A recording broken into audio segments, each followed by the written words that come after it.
या आई कैप की सोल्यूशन दी है आपको? हाँ, मतलब कुछ चीज़ें बीच में थोड़ी बहुत चेंज की हैं, अदरवाइज आई कैप वाली सोल्यूशन दी है आपको।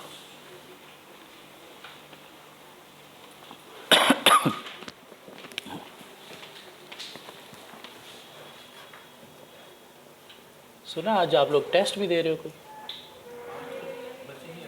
दे रहे हैं, लेकिन ऑलरेडी दिया हुआ टेस्ट क्या हो गया? फ्रॉड ही तो किया है। फ्रॉड में क्या तैयारी करनी थी? फ्रॉड तो आता है आप लोगों को, वही इतने बड़े फ्रॉडी हो आप लोगों को फ्रॉड नहीं आता तो किसको आता है? हाँ, घर वालों के साथ फ्रॉड लगा लगा के तो यहाँ तक पहुँचे हो। कुछ ने अभी रिजल्ट पे भी फ्रॉड लगाया होगा। हाँ, पैसों के मामले में हर महीने फ्रॉड लगाते हो। आज फ़लाँ बुक लेनी है, आज फ़लाँ फ़ीस आ गई है, बुक 500 की लेनी है, 1500 की बुक है, क्योंकि पिछली FAR2 की 1500 की थी। ऐसे होता है ना, महीने एक महंगी बुक है तो अब सारी वो बुक्स की प्राइस वही हो गई है।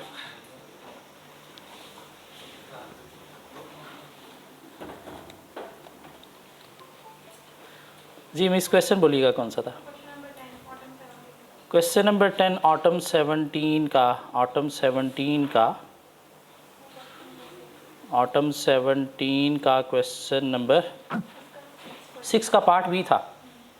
पार्ट ए था draft an email to be sent to the audit senior to guide him with regard to above matter, तो हमने कर लिया था।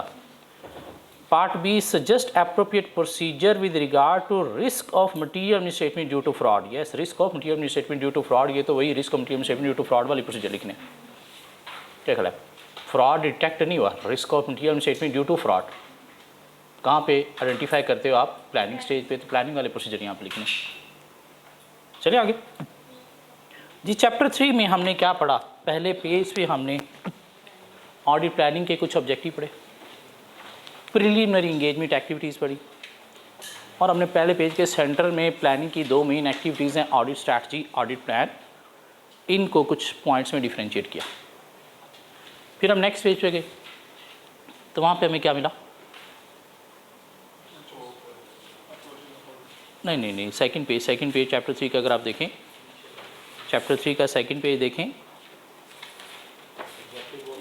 तो हमें वहाँ पे क्या मिला? कुछ ऑडिट स्ट्रैटेजी की डिटेल मिल गई।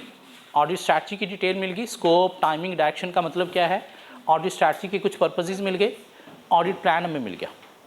उससे नेक्स्ट पेज पे गए तो जो मेन टॉपिक था हमारे पास, additional consideration for initial audit. Initial audit के लिए एडिशनल कंसीडरेशन क्या है वो मिला। इंटरम फाइनल ऑडिट क्या है, वर्क को क्यों दोनों फेजेस में स्प्लिट किया जाता है, वो पढ़ा आपने। नेक्स्ट पेज पे गए तो हमें अप्रोचेस टू ऑडिट मिल गई। क्या ख्याल है? उससे नीचे हम गए तो हमें understanding the entity and environment का मतलब क्या है वो मिल गया, और इससे आगे जस्ट रीडिंग थी, ऐसा कोई लर्न करने वाली चीज़ नहीं थी। फिर नेक्स्ट पेज पे गए तो हमें एक टॉपिक मिल गया, एनालिटिकल प्रोसीजर्स, नहीं मटीरियलिटी की डेफिनेशन, क्वांटिटेटिव, क्वालिटेटिव की एग्जांपल्स, परफॉर्मेंस मटीरियलिटी लेवल कब रिवाइज किए जाते हैं, क्या कह रहा है, मटीरियलिटी के 5 स्टेप्स हमें मिल गए। उसके बाद नेक्स्ट पेज पे गए तो हमें एक टॉपिक मिल गया, analytical procedures, 3 types, 3 stages. Analytical procedure as a substantive procedure भी यूज़ होते हैं, ये टॉपिक अभी हमने छोड़ा हुआ है कि उसके अंदर कुछ वर्ड्स हैं जो नेक्स्ट चैप्टर पढ़ने के बाद हम कवर कर सकेंगे। उसके बाद नेक्स्ट पेज पे गए तो हमें ऑडिट रिस्क एक टॉपिक मिल गया, उसके 3 कंपोनेंट्स, इनहेरेंट, कंट्रोल, डिटेक्शन। और ऑडिट रिस्क का राइज होता है at 2 levels, financial statement level और असर्शन लेवल में, इंडिविजुअल ट्रांजेक्शन लेवल, और इनके अगेंस्ट ऑडिटर का रिस्पॉन्स क्या होगा वो भी हमने पढ़ लिया। और उससे आगे गए तो हमें लास्ट टॉपिक इस चैप्टर का मिल गया फ्रॉड, और फ्रॉड को हम डिटेल में कवर कर चुके हैं। 2 तरह के होते हैं, दोनों से रिलेटेड क्या इंसेंटिव, प्रेशर मीन मजबूरियाँ होती हैं जिसकी वजह से ये हो सकता है, दोनों से रिलेटेड क्या अपॉर्चुनिटीज़ हैं मीन कहाँ पे मैनेजमेंट के लिए ये दोनों फ्रॉड करना ईजी है, दोनों से रिलेटेड मैनेजमेंट के एटीट्यूड मीन बिहेवियर क्या है जो आपको इंडिकेशन देंगे ये फ्रॉड की, फ्रॉड से रिलेटेड मैनेजमेंट की क्या रिस्पॉन्सिबिलिटी है, ऑडिटर की क्या रिस्पॉन्सिबिलिटी है, फ्रॉड पकड़ने के लिए हमें क्या प्रोसीजर्स परफॉर्म करने हैं, प्रोसीजर टू डिटेक्ट फ्रॉड क्या है। और फिर हमने देख लिया कि अगर फ्रॉड पकड़ा जाता है तो सूरत में ऑडिटर का कोर्स ऑफ एक्शन क्या होगा। नहीं, हमें प्लानिंग स्टेज पे रिस्क ऑफ मटेरियल स्टेटमेंट करनी है ड्यू टू फ्रॉड, तो उसके लिए प्लानिंग स्टेज पे भी कुछ प्रोसीजर परफॉर्म करने हैं। और अगर हमने फ्रॉड रिस्क फैक्टर को हाई कंसीडर किया या ऑडिटर को फ्रॉड रिस्क फैक्टर नज़र आ रहा है, तो उसे पकड़ने के लिए आपका कोर्स ऑफ एक्शन क्या होना चाहिए। तो 7-8 पॉइंट हमने वो पढ़ लिए। और फिर हमने कुछ एक टॉपिक पढ़ लिया, circumstances indicating existence of fraud या पॉसिबिलिटी ऑफ फ्रॉड। मीन क्या सर्कमस्टांसिस हैं जो फ्रॉड की पॉसिबिलिटी की इंडिकेशन दे रहे हैं। फिर हमने एक टॉपिक पढ़ लिया, management over riding of control का मतलब क्या है, क्या टेक्निक्स यूज़ की जाती हैं management over riding of control के लिए। और management over riding of control का अगर आपको रिस्क नज़र आ रहा है तो सूरत में हमें क्या प्रोसीजर्स परफॉर्म करने हैं। तो ये वही प्रोसीजर्स थे जो जनरल प्रोसीजर हम फ्रॉड को डिटेक्ट करने के लिए परफॉर्म करते हैं। क्या कह रहा है। और हम चले गए थे पास पेपर क्वेश्चंस की तरफ, और क्वेश्चंस ही अभी तक हम कवर कर रहे हैं। सर, अगर ऑडिट स्ट्रेटजी और ऑडिट प्लान को डिफरेंशिएट करना हो तो उसमें ये फर्स्ट पेज पे 4 पॉइंट्स लिखे हैं, ये मेंशन करेंगे क्योंकि आगे ऑडिट स्ट्रेटजी में तो यहाँ पर नहीं, वो ऑडिट स्ट्रेटजी की डिटेल है। जब डिफरेंशिएट करना है तो दोनों की डेफिनेशन दे के उसके बाद इनके पॉइंट्स लिखने हैं। और हमने कोई 2-3 बातें की थी कि audit strategy before plan prepare की जाती है, प्लान आफ्टर स्ट्रेटजी डिफाइन किया जाता है। क्योंकि जब हम डिटेल में जाते हैं ऑडिट स्ट्रेटजी की तो वो ऑडिट प्लान्स वाले पॉइंट्स इसमें डेफिनेशन और इनके वो अंदर वाली 4 बातें। और हमने कुछ बातें की थी कि स्ट्रैटेजी बिफोर प्लान प्रिपेयर की जाती है, प्लान आफ्टर स्ट्रैटेजी डिफाइन किया जाता है। प्लान मोर डिटेल है एज़ कम्पेयर टू स्ट्रैटेजी, क्यों, उसके अंदर nature, timing, centre of audit procedure भी है। जी, पास पेपर क्वेश्चन में अगर आप लोग आएँ, ऑटम 2009 का एक क्वेश्चन में मिलेगा, ऑटम 2009 का क्वेश्चन मिलेगा हमें। क्वेश्चन नंबर 1, 8 नंबर के लिए question number 1 part B, 8 good marks. During the audit team planning meeting, a member of the audit team passed a comment that based on past experience with the client, he was confident that the management of the client was honest and there was no issue as regards management integrity or risk of fraud in the company. कि planning meeting हो रही थी और एक audit team member ने comment pass किए कि client बहुत अच्छा है, क्या कमाल बीबा क्लाइंट है, यहाँ पे इंटेग्रिटी इनकी बहुत अच्छी है, बहुत ऑनेस्ट हैं, बहुत शरीफ आदमी है, मौलवी आदमी है, इतनी बड़ी दाढ़ियाँ रखी हैं इन्होंने, तो यहाँ पे फ्रॉड का चांस सर हो ही नहीं सकता। क्यों, बड़े दीनदार हैं, मैं इनको देखता हूँ जैसे ही नमाज का टाइम होता है भागते हैं नमाज के लिए, तो यहाँ पे फ्रॉड का चांस हो ही नहीं सकता। The audit manager responded that the auditor should always maintain an attitude of professional skepticism throughout the audit। लेकिन ऑडिट मैनेजर ने कहा कि हमें always professional skepticism को maintain करना है। Briefly describe audit skepticism and elaborate on the response of the audit manager। सिर्फ 8 number है और उसने क्या कहा कि आपने professional scepticism, audit scepticism mean professional scepticism को डिस्क्राइब करना है। और ये जो ऑडिट मैनेजर का रिस्पॉन्स है इसको भी इलैबोरेट करना है, मीन इसके ऊपर भी कुछ बातें करनी। अब प्रोफेशनल स्केप्टिसिज्म टॉपिक हमने पढ़ा था चैप्टर 1 के अंदर, ठीक हो गया। तो वहाँ से अगर हम थोड़ा सा डिफाइन करने की कोशिश करें तो प्रोफेशनल स्केप्टिसिज्म बेसिकली था क्या। प्रोफेशनल स्केप्टिसिज्म कहते हैं कि एक ऑडिटर को क्या होना चाहिए, क्वेश्चनिंग माइंड होना चाहिए। क्वेश्चनिंग माइंड होना चाहिए मीन आपको क्या करना चाहिए, क्वेश्चनिंग के थ्रू, इंक्वायरी के through information relating to different account balances जो है वो ऑब्टेन करनी चाहिए, किसी एक पर्सन से नहीं, जितने भी पर्सन से हो सके, अकाउंट, फाइनेंस, इंटरनल ऑडिट, हर डिपार्टमेंट से, मैनेजमेंट से। ऑडिटर को क्या करना होना चाहिए जी, क्रिटिकल नेचर होना चाहिए। क्या होना चाहिए, क्रिटिकल नेचर होना चाहिए। क्रिटिकल नेचर का मतलब क्या है कि जो एविडेंस मिल गए हैं उनके ऊपर अनड्यू रिलायंस नहीं करना चाहिए, उन्हें क्रिटिकली असेस करना चाहिए। ऑडिटर को क्या करना चाहिए जी, बीइंग अलर्ट रहना चाहिए regarding circumstances of existence of misstatement. Mean auditor को अलर्ट रहना चाहिए regarding circumstances of existence relating to misstatement, के मिस स्टेटमेंट का चांस हो सकता है, इसलिए ऑडिटर से अलर्ट रहना चाहिए। ये जो प्रोफेशनल स्केप्टिसिज्म है ये हमें थ्रू आउट द ऑडिट जो है वो परफॉर्म करना चाहिए, प्लानिंग स्टेज पे भी, परफॉर्मेंस मीन ड्यूरिंग स्टेज पे भी, इवन फाइनल रिपोर्टिंग स्टेज पे भी, मीन प्रोफेशनल स्केप्टिसिज्म हमारा जो है through out audit planning stage पे भी मेंटेन रहना चाहिए, परफॉर्मेंस स्टेज पे भी मेंटेन रहना चाहिए, even throughout audit towards final reporting stage पे भी हमें इसे मेंटेन रखना है। मीन अपना शकी मिजाज जो है वो हमें मेंटेन रखना है। लेकिन इसका मतलब नहीं है कि ये नहीं है कि आप क्लाइंट की ऑनेस्टी के ऊपर जो है वो शक करना शुरू कर दो। क्या ख्याल है? मीन क्लाइंट को आपने डिसऑनेस्ट नहीं कंसीडर करना, so not to be considered client as dishonest. Mean professional skepticism ठीक है, आपको मेंटेन रखना है, क्वेश्चनिंग माइंड रहना है, क्रिटिकल नेचर रहना है, अलर्ट रहना है, लेकिन इसका मतलब ये नहीं है कि क्लाइंट को आप डिसऑनेस्ट कंसीडर करना शुरू कर दो। इसका मतलब ये नहीं है कि आप पुलिस मैन हो, आपके पास इन्वेस्टिगेटिव पावर है और आप जो मर्जी करते फिरो, मीन क्लाइंट चोर ही है। नहीं, इसका मतलब ये नहीं है। हाँ, हमें क्वेश्चनिंग माइंड, एविडेंस को क्रिटिकली असेस करना है, through out the audit professional scepticism को मेनटेन रखना है। अब यहाँ तक ये कोई 4-5 बातें हो जाएंगी। नंबर कितने? 8। ये तो हमने प्रोफेशनल स्केप्टिसिज्म को थोड़ा एक्सप्लेन कर दिया, ठीक हो गया। अब वो कहता है जी कि हमने क्या किया है जी, क्लाइंट की इंटेग्रिटी जो है वो बिल्कुल ठीक है और रिस्क ऑफ फ्रॉड का कंपनी में चांस नहीं है। तो अब यहाँ पे बात करेंगे जी हमें क्या करना है। एट प्लानिंग स्टेज जो है वो risk of material misstatement due to fraud जो है वो असेस करना है और हर कंपनी में करना है। क्लाइंट की मैनेजमेंट की इंटेग्रिटी ठीक है, उसके बावजूद भी हमें risk of material misstatement due to fraud और एरर जो है वो क्या करना है, असेस करना है। क्यों? इसके बिना हमारी ऑडिट कंप्लीट नहीं होता। क्यों? इसी के थ्रू हमारी ऑडिट अप्रोच हमें डिफ़ाइन करने में हेल्प मिलेगी। क्या ख्याल है? और कुछ कंपनीज़ के अंदर ये फ्रॉड का रिस्क जो है वो हाई होता है। किस वजह से होता है?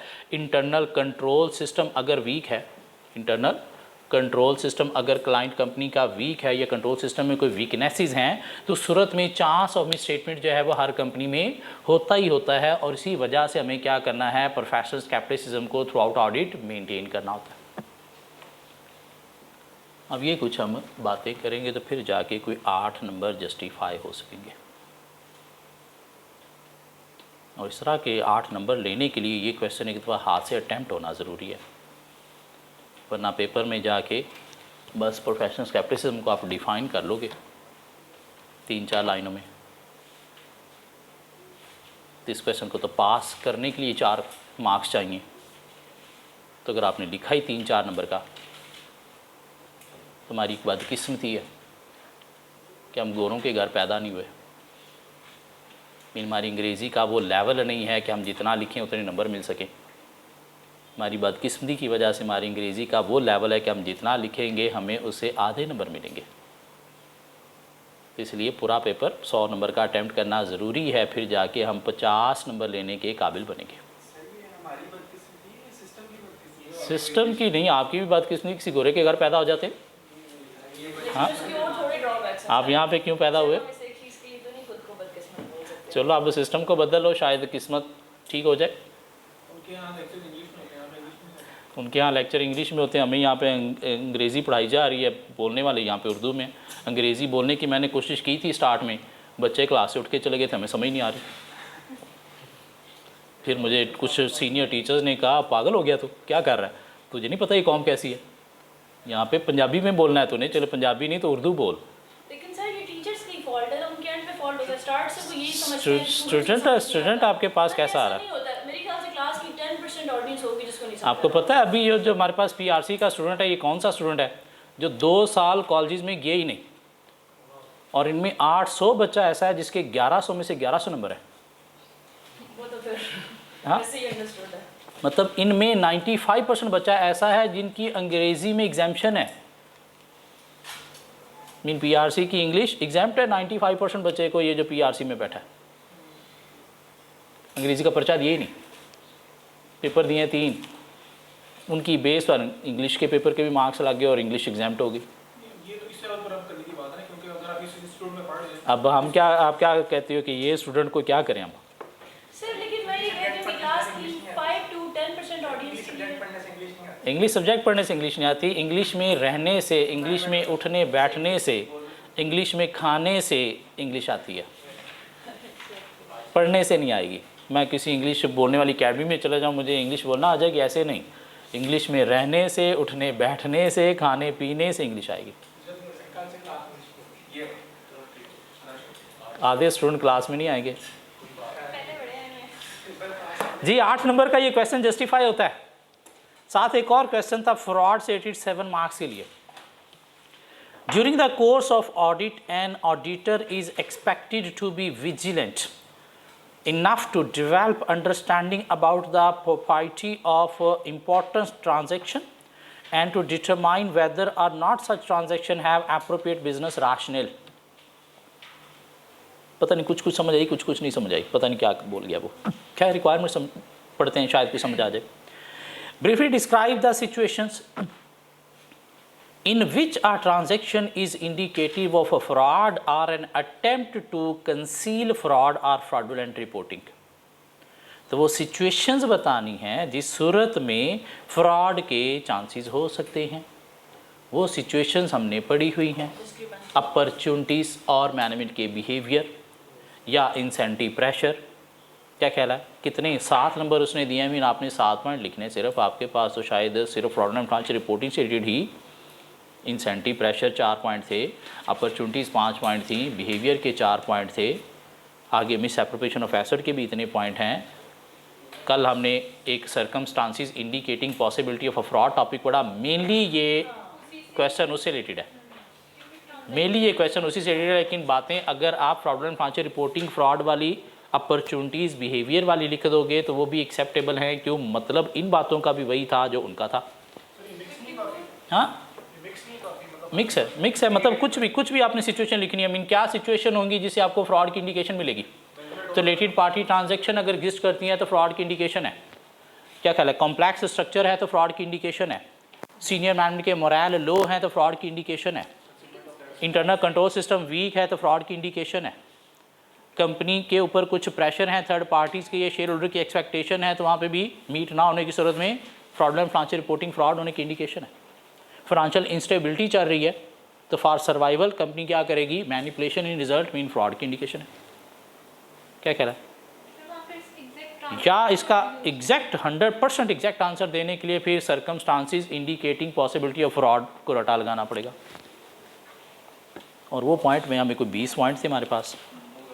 हाँ अगर एक दफ़ा रीड करके कुछ हम लिखने की कोशिश करें तो 5 को लिख लेंगे, फिर बाकी एक दफ़ा और रीड करके लिखने की कोशिश करें तो 3 और लिखे जाएंगे, तीसरी दफ़ा फिर अगर हम रीड करके लिखने की कोशिश करें तो 2 और लिखे जाएंगे। यूँ 10 को लर्न हो सकते हैं और यहाँ पे हमने 7 लिखने हैं। लेकिन अगर वो नहीं आते तो आप फ्रॉडुलेंट फाइनेंशियल रिपोर्टिंग फ्रॉड की इंसेंटिव, अपॉर्चुनिटीज़, बिहेवियर वो भी लिख सकते हो। क्यों, वो भी क्या है, सिचुएशंस जो आपको फ्रॉड की इंडिकेशन दे रहे हैं। क्या ख्याल है, चलिए आगे जी। स्प्रिंग 10 में अगर हम जाएँ तो ये क्वेश्चन हम कवर कर चुके हैं मटीरियलिटी का। स्प्रिंग 10 का मटीरियलिटी का क्वेश्चन हम कवर कर चुके हैं, मटीरियलिटी के टॉपिक के साथ हमने कवर किया था जी। इससे प्रीवियस अगर हम जाएं, ऑटम 10 में एग्जामिनर ने टेस्ट किया 9 + 9 18 + 12 30 मार्क्स के लिए ये एक ही चैप्टर, 30 नंबर के लिए एक ही चैप्टर एग्जामिनर ने टेस्ट किया था। क्या टेस्ट किया था, आए पूरा पेपर ये कवर करते हैं ऑटम 10 का। What is the difference between the audit strategy and audit plan for 4 marks, लिखा जा सकता है। Part B for 5 marks, you have been appointed as the auditor of a company in which was previously audited by another auditor. Mean आप पहली दफ़ा audit करने जा रहे हो, इसका मतलब यही हुआ। बीइंग अ न्यू क्लाइंट, आपका क्लाइंट नया है, what additional consideration would take into account while performing the preliminary engagement activities prior to commencement of the audit. तो additional consideration for initial engagement, predecessor auditor से हमें communication करनी है, management से हमें जो है वो कम्युनिकेशन करनी है regarding identification of significant event arises during the year, opening balances को वेरीफाई करना है और हमें monitoring review of audit working paper mean QCR perform करना है। रटा उठा के वॉमट। और साथ फ्रॉड से रिलेटेड एक बहुत बड़ा क्वेश्चन था 6 + 9 15 मार्क्स के लिए, 15 नंबर के लिए क्वेश्चन। सिनेरियो भी काफ़ी बड़ा नज़र आ रहा है और मार्क्स भी काफ़ी ज़्यादा नज़र आ रहे हैं जी। Requirement of the question, analyse each of the above situation, और शायद क्वेश्चन के अंदर 1 2 3 सिचुएशन भी नज़र आ रही हैं। So analyze the above situation and assess whether it represent a fraud or an error। तो पर 1 2 3 3 सिचुएशन है, तो आपने बताना है नंबर 1 फ्रॉड है या एरर है। उसी फ्रॉड है फिर भी जस्टिफाई करना है कैसे, एरर जस्टिफाई करना कैसे है, नंबर 2 और नंबर 3 तीनों को। और दिमाग के अंदर आपके क्या होना चाहिए, प्रोफेशनल स्केप्टिसिज्म, कीड़ा। So you are the audit manager on the audit of Al Salam Pakistan Limited ASPL for the year ended 30th June 2010. ASPL is engaged in the manufacture of a wide range of plastic products. While reviewing the initial work performed by the audit team, the following matters have come to your notice. Number 1, read करके ज़रा देखेंगे fraud है या error है।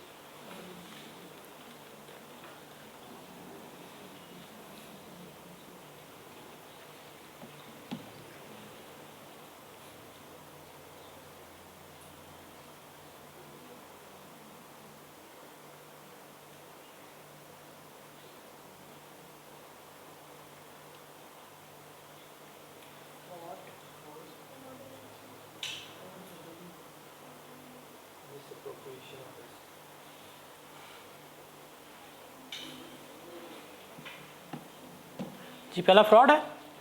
The quantity of material scraped during the year is materially different from the quantity of scrap sold. Mean शायद scrap material ज़्यादा आ रहा है, सेल कम हो रहा है, क्या ख्याल है। बाकी हो सकता है मैनेजमेंट उठा के ले जाती है, क्या ख्याल है। मीन लिखते ज़्यादा है, हो सकता है उसमें ठीक यूनिट भी स्क्रैप में लिख देते होंगे, लेकिन सेल तो सिर्फ स्क्रैप वाले होते होंगे जो ठीक ठाक होते होंगे, जो खुद एम्प्लॉयज़ ने लिखे होंगे एज ए स्क्रैप, वो उठा के खुद ले जाते होंगे। So the company's records show nil balance both at the beginning and at the close of the year, और बैलेंस भी नील है। मीन स्क्रैप रिकॉर्ड में ज़्यादा आ रहा है, सेल कम हुआ है, तो सेल अगर कम हुआ तो बाकी बचना चाहिए, लेकिन बैलेंस क्या होता है, नील। मीन बचता भी कुछ नहीं है, तो फिर कहाँ जाता है, चोरी हो जाता है, थेफ्ट हो जाता है। No reconciliation of for the differences has been provided by the company, और रिकन्सिलिएशन कंट्रोल्स होते हैं लेकिन वो परफॉर्म नहीं हो रहे, जिससे डिफरेंसेस हाईलाइट हो सकते हैं। तो due to poor internal control system, यहाँ पे क्या है, मिस एप्रोप्रिएशन ऑफ एसेट का फ्रॉड, जिस वजह से डिफरेंसेस नज़र आ रहे हैं और कोई क्लोजिंग बैलेंस भी नज़र नहीं आ रहा। फ्रॉड है, एरर तो नहीं है ना। जो इंटरनल कंट्रोल सिस्टम वीक है नज़र आ रहा है, उसकी वजह से चोरी हो रहा है। क्यों, रिकन्सिलिएशन होंगी, रिकॉर्ड मेंटेन होंगे, तो उससे पता चल जाएगा जो डिफरेंसेस हैं भाई वो कितने पकड़े जाएंगे। जब डिफरेंसेस आप देख ही नहीं रहे तो फिर पकड़े भी नहीं जा रहे। ठीक हो गया। The company's record show nil balance both at the beginning and at the close of the year. मतलब क्या हुआ कि अगर डिफरेंस आ रहा है, स्क्रैप में नुकसान हुआ ज़्यादा, डिफेक्टिव यूनिट्स निकले ज़्यादा, सेल कम हुए, तो बाकी फिर रिकॉर्ड में आना चाहिए ना क्लोजिंग बैलेंस कितना स्क्रैप हमारे पास पड़ा है। लेकिन वो बैलेंस क्या है, नील। मीन जब काउंट करके देखते होंगे तो पड़ा ही नहीं कुछ।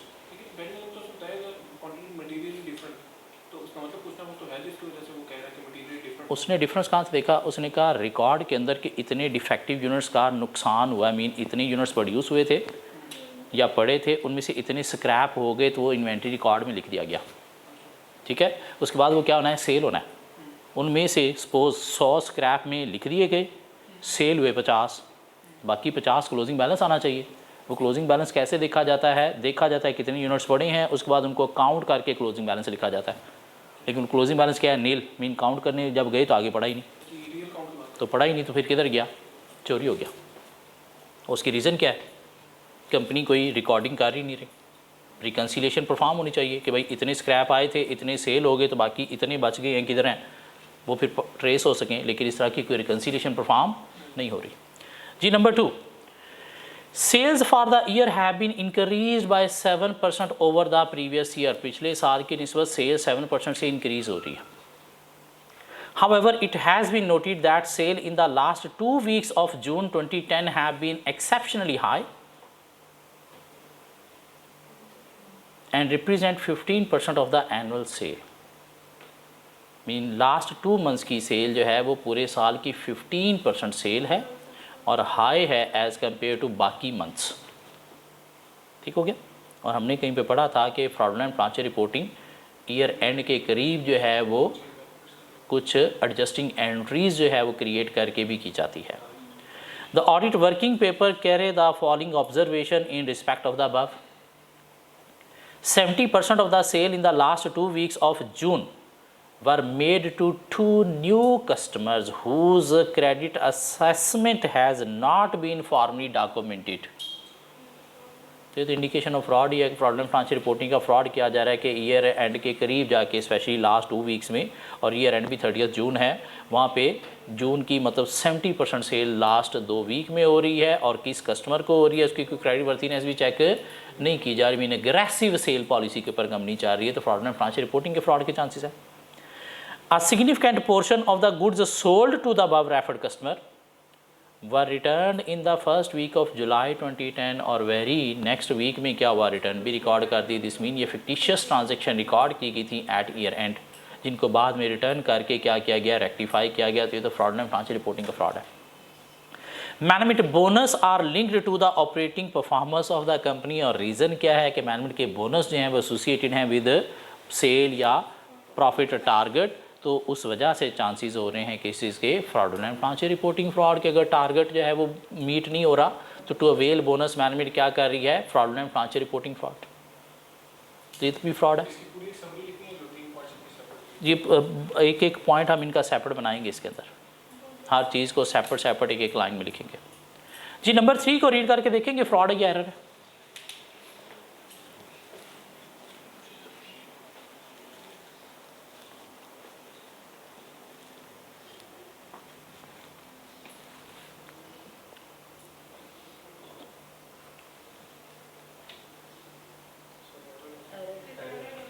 Error है। During the year, ASPL purchased a machine for 25 million.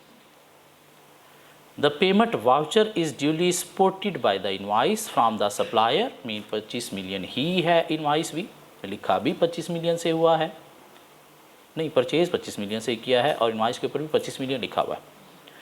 However, the fixed asset schedule provided by the client shows the amount capitalized as rupees 2.5 million। और एक बहुत ही बोंगी कंपनी या कोई बंदा होगा जो एसेट को अंडरस्टेट करेगा। क्या करें, मैनेजमेंट की कोशिश होती है एसेट और इनकम ओवरस्टेट, एक्सपेंसेस और लाइबिलिटीज़ अंडरस्टेट की जाए, लेकिन अंडरस्टेट किया भी जा सकता है। इसकी वजह से डेप्रिसिएशन एक्सपेंस कम चार्ज होगा, तो हो सकता है मेनली उन्हें स्टेटमेंट फाइनेंशियल पोजीशन नहीं, प्रॉफिटेबिलिटी हाई शो करनी है। क्या कह रहा है, तो उस में अंडरस्टेट किया भी जा सकता है। और इसी अगर 25 मिलियन का आप शो करोगे तो 25 मिलियन का कैश आउटफ्लो भी आपको शो करना पड़ेगा। क्या कह रहा है, 2.5 मिलियन का शो करोगे तो कैश आउटफ्लो कितना शो करोगे, 2.5, बाकी कैश बैलेंस वैसे ही मेंशन रहेगा, तो अंडरस्टेट भी हो सकता है। ठीक हो गया। So the payment voucher is duly supported by the however the fixed asset schedule provided by the client shows the amount capitalized as rupees 2.5 million. Depreciation has been charged on this amount. The difference of 22.5 million is appearing in the bank reconciliation statement. नहीं, अगर आप जो है वो fraud करते तो फिर bank state reconciliation के अंदर फिर ये 22.5 मिलियन का डिफरेंस भी शो ना होता, तो ये क्या है, इंडिकेशन दे रहा है एरर है रादर देन फ्रॉड। हाँ, अगर रिकन्सिलेशन ना परफॉर्म की जाती, उसमें भी डिफरेंसेस हाईलाइट ना किए जाते तो फिर हम कहते जानबूझ के था फ्रॉड था। लेकिन अगर एक जगह पे डिफरेंस नज़र आ गया अकाउंट के अंदर, दिस मीन ये क्या है, एरर है, 25 की बजाय 2.5 लिखा गया। जी 6 नंबर जस्टिफाई होते हैं। Part B of the question for 9 marks. What action would you take to deal with the above matters? The above matters stated आपके एक्शंस क्या होंगे। पहले दो तो सीधे फ्रॉड हैं, तो उनसे रिलेटेड एक्शन क्या होंगे, हमें कम्युनिकेट रिपोर्ट करना पड़ेंगे मैनेजमेंट को on timely basis. Management correct नहीं करती तो 2 चार्ज गवर्नेंस को लीगल रिस्पॉन्सिबिलिटी भी देखनी है, अगर कोई है तो हमने लीगल बॉडी को भी कम्युनिकेट करना है, रिपोर्ट करना है। इंटेग्रिटी मैनेजमेंट की अगर डाउटफुल है तो हमें कंसीडर करना है विड्रॉ फ्रॉम इंगेजमेंट, और अगर फाइनेंशियल स्टेटमेंट्स के अंदर मिस स्टेटमेंट आ रही है इनकी वजह से तो हमने कंसीडर करना है इम्पैक्ट ऑन ऑडिट रिपोर्ट भी। एरर से रिलेटेड क्या होगा? 9 नंबर हैं, आपने तो 5 पॉइंट लिखे हैं। क्या ख्याल है? मैनेजमेंट से डिस्कस करेंगे regarding adjustment in the financial statements के क्या करें, इस एरर को एडजस्ट करें, करेक्ट करें। हाँ, अगर मैनेजमेंट इसे एडजस्ट कर देती है तो हमारी ओपिनियन होगी अनक्वालिफाइड, लेकिन अगर मैनेजमेंट इसे एडजस्ट नहीं करती तो फिर हम ओपिनियन मॉडिफाई करेंगे based on the materiality of the error. यहाँ पे थोड़ा सा उसने ऑडिट रिपोर्ट का कॉन्सेप्ट भी पूछ लिया, क्यों ऑडिटर के एक्शन में जो है वो प्रोसीजर्स भी आते हैं, ऑडिटर के एक्शन में ऑडिट रिपोर्ट का इम्पैक्ट भी आता है। क्या ख्याल है? फ्रॉड में भी हमने लास्ट पॉइंट क्या बताया कि अगर मटीरियल मिसस्टेटमेंट क्रिएट हो रही है ड्यू टू फ्रॉड तो हम क्या करेंगे, impact on audit report consider करेंगे। हाँ, उसको डिटेल में हमने एक्सप्लेन नहीं किया, अगर नंबर हो तो फिर डिटेल में एक्सप्लेन भी करेंगे।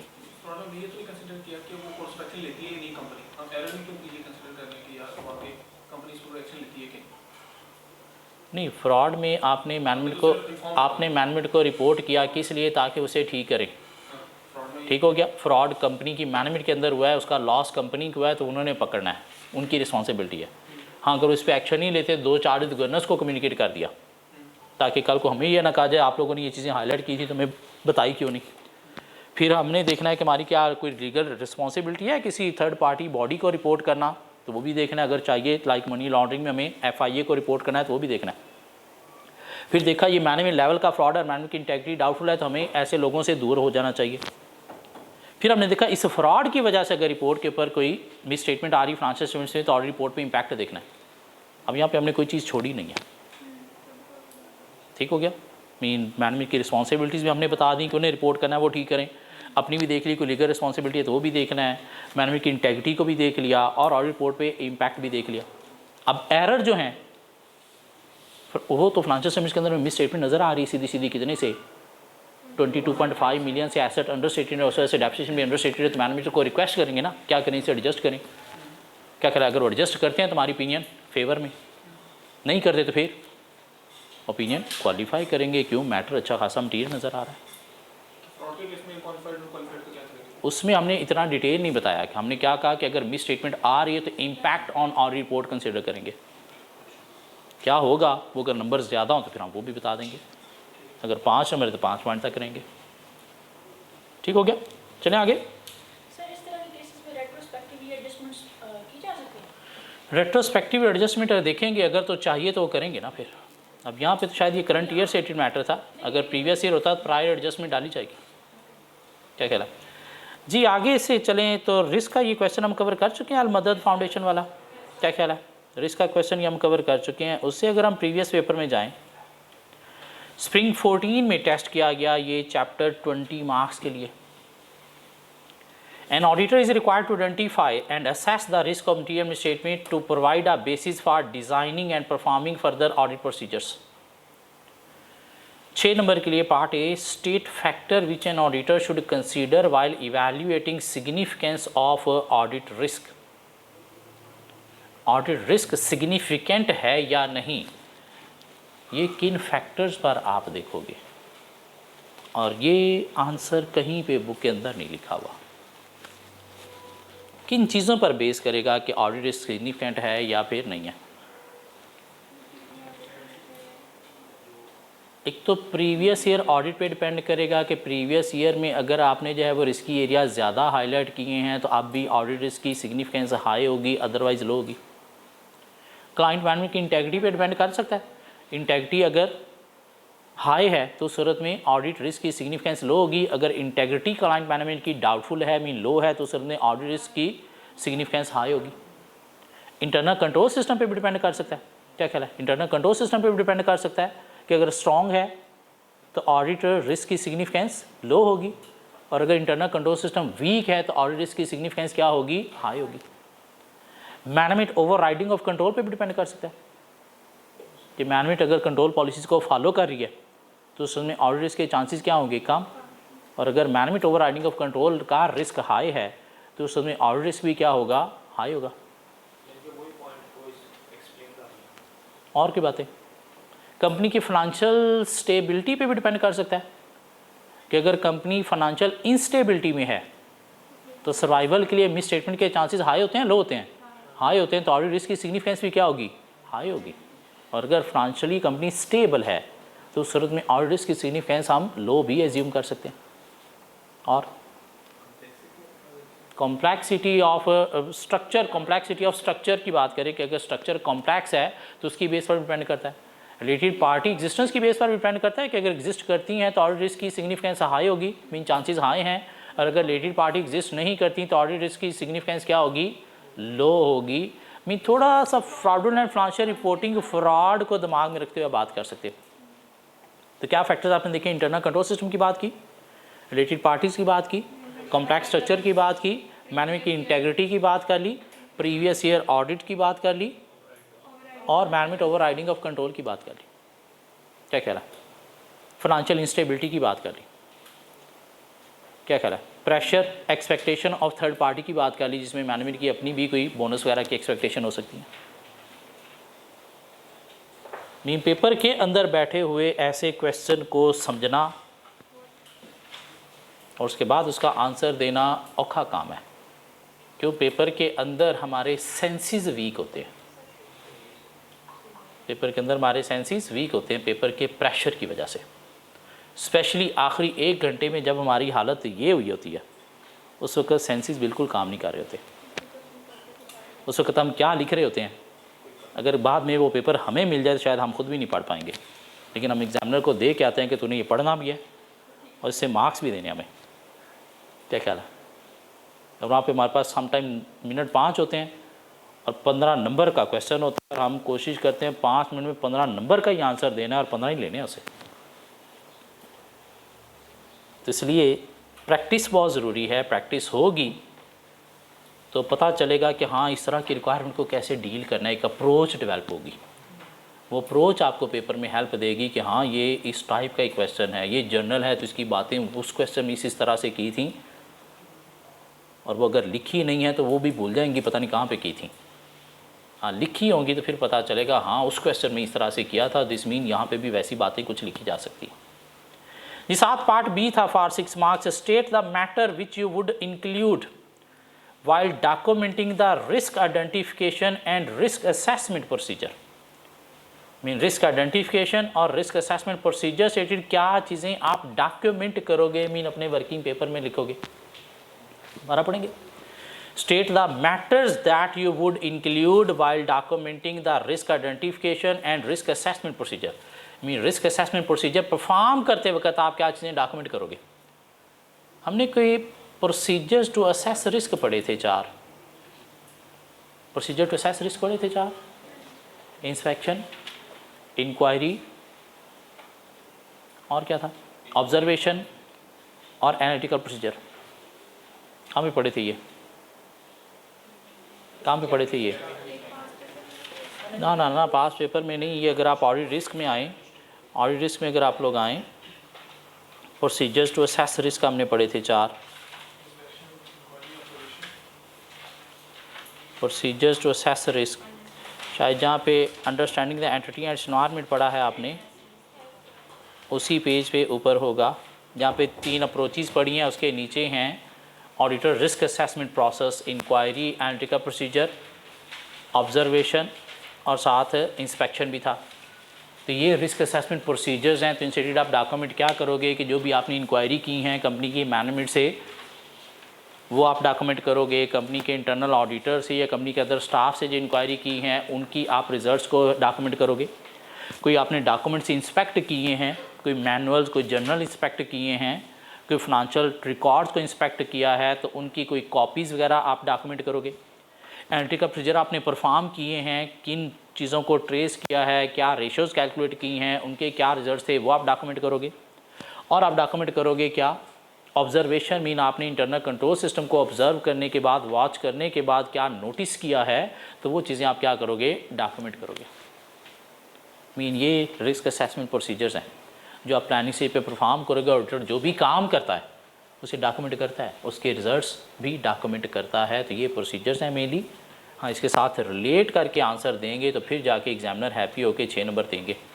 अगर आप ऑन जनरल अपनी छोड़ने की कोशिश करोगे तो फिर शायद एग्जामिनर इतने अच्छे नंबर नहीं देंगे। क्या ख्याल है? सीख रहे हैं कि किस तरह की रिक्वायरमेंट को कैसे डील करना है।